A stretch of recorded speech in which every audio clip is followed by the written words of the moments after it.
Hello दोस्तों, कैसे हैं आप।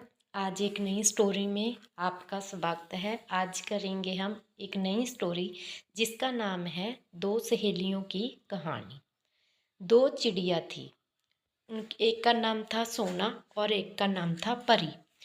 वह दोनों एक जंगल में बड़े ही प्यार से रहती थी। दोनों को ऐसे लगती थी जैसे कि दो बहनें हों, मगर वो थी दो सहेलियाँ। वो जंगल में सारा दिन खूब मस्ती किया करती थी।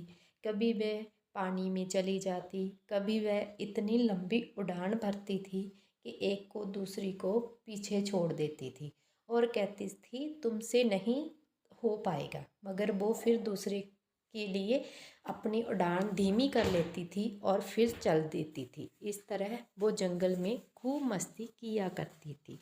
पर एक दिन श्रापित एक चिड़ी जिसका नाम था नीली, वह उन दोनों सहेलियों के बीच आ गई और उसने फूट डालना शुरू कर दिया।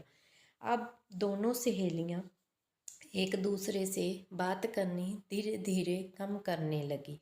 एक दूसरे को बुलाने पर भी दूसरी ना बोलती। इस तरह से दोनों ही उदास रहने लगी।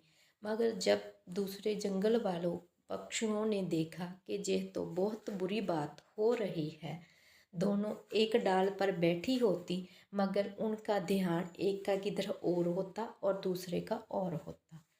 पर एक दिन एक नीली परी ने एक सांप को उसके घोंसले की तरफ देखा, जिधर को सोना के तीनों बच्चे आलने में बैठे थे।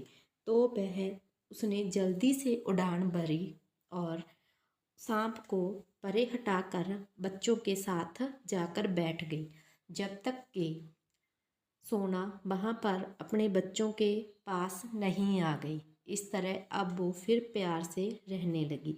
अब परी ने भी 3 बच्चों को जन्म दिया। अब उनके टोटल 6 बच्चे हो गए। अब दोनों सोना और परी प्यार से रहने लगी और जो भी उनके बीच में दरार थी वो खत्म हो गई। धन्यवाद।